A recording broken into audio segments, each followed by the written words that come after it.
And before we proceed, let me ask you a question about the first gospel. What was the first gospel to be written? Now, the common answer, we think, is Matthew. After all, it's the first gospel in the Bible. Or rather, it's the first book of the New Testament, and so we assume that it was the first gospel to be written. Also, because the book of Matthew starts with a long genealogy of Old Testament people, we think there's a natural progression from the Old to the New. Now, it is true that there is a natural progression between the Old Testament and the New Testament through the mediating work of Matthew's gospel. However, the first gospel to be written was not Matthew, but it was Mark. And we talked earlier about how Matthew, Mark, and Luke comprise what's called the Synoptic Gospels. And we have this chart right here comparing material that's unique to Mark, which is about 70, unique to Mark, which is about 3%. In other words, in Mark, only 3% is unique to Mark, which is not included in Luke or Matthew. However, 76% of the material in Mark, which is in purple right there, is shared with Luke and Matthew, and so on and so forth. And so we see here the relationship among Matthew, Mark, and Luke. It is really quite interesting how so much of Mark is found in Luke and Matthew. However, Luke's material, the material that's unique to Luke is 35%, and the material that's unique to Matthew is 25%, and how Luke and Matthew, within the Synoptic Gospels, share a lot of material with each other as well. And so based on this study, among others, scholars have been able to conclude that Mark was in fact the first gospel to be written, and Matthew and Luke had Mark as a kind of source book as they were comprising and writing their own gospels. Kind of like how you use, say, Veli-Matti Karkkainen's book as a source book as you write your papers. And so, Matthew and Luke not only had Mark as a kind of source book, but they also had what we call Q, which is a hypothetical and proposed source book of material that Matthew and Luke also had in hand as they were writing their work. And so we see here how Luke and Matthew share a lot of material. So 23% of Luke and 25% of Matthew, that's in blue right there. And what accounts for this? So people say it's Q. So what is Q? It's a collection of Jesus' sayings, not found in Mark, but found in Matthew and Luke.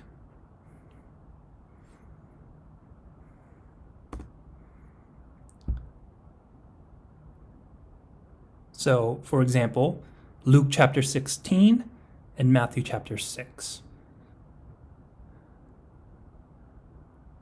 And we see here a little bit of, it's almost identical, but in the original Greek version, but in Luke, we have the word servant, which I circled right there. So as you go further into New Testament studies, these kinds of close readings and textual analysis among the four Gospels, and specifically the three Gospels, and the types of words that they use. This is the type of work you'll be doing in your other New Testament courses. And so what are some of the genres that are found in the New Testament? We have the Gospels, Matthew, Mark, Luke, and John. What is a gospel? It's history. It's biography, but it's also a hagiography, explaining and worshiping Jesus. Gospel is an utterly unique kind of genre. And the word gospel comes from the Greek word euangelion, which means good news. And interestingly enough, the word euangelion was often used to describe the good news of Caesar. And so the messenger of Caesar would come before the people prior to Caesar himself and proclaim a kind of euangelion of Caesar.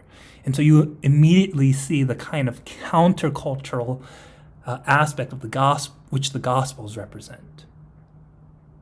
Well, but we also have Acts, which is the story of the early church. And if the first question I asked was, what was the first gospel to be written? If I can ask, who has written most of the New Testament?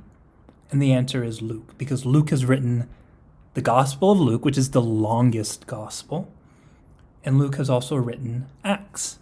And so Luke's work comprises about 27.5% of the New Testament. And we also have the epistles, which are the letters of Paul, Romans, 1 Corinthians, etc. But also Peter, Jude, Hebrews, and John's epistles. And then we also have apocalyptic, which is Revelation, an example of the apocalyptic genre, and other non-canonical examples of apocalyptic literature includes the books of Enoch, Baruch, Shepherd of Hermas, etc. And these books were excluded from what we call the Bible or canon. Another issue in New Testament scholarship are the Pauline epistles, and, for example, determining who exactly wrote these books. Did Paul, in fact, write, say, Ephesians or Colossians? Did Paul write Timothy, 1st and 2nd? Now, what is undisputed by both liberal and conservative scholars is that Paul wrote Romans, 1st and 2nd Corinthians. But Ephesians, Colossians, 2nd Thessalonians, 1st and 2nd Timothy, the authorship of Paul concerning those books are disputed. And as far as Hebrews goes, conservative and liberal scholars say Paul did not write Hebrews, and in fact the writer of Hebrews is unknown. The reason why scholars have decided that, say, Ephesians was not written by Paul is the way Paul's language is different from Ephesians than from, say, Romans or 1st and 2nd Corinthians. And so in New Testament studies, we have scholars who specialize in the epistles.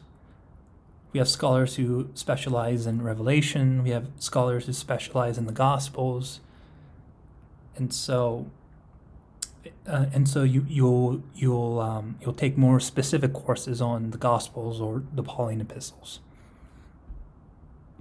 So this was a basic orientation to New Testament studies, and I hope that as you proceed further with your studies, that you'll delve more deeply into these kinds of issues and these kinds of scholarship. And I really hope that these 10 weeks of lectures have sort of piqued your interest in theology and what it means and what it represents. And I really do hope that it helps you understand not only theology for theology's sake, but how it impacts our spiritual lives, how it impacts our relationship with people in the church and outside the church, and how it impacts our position vis-a-vis the world. Thank you.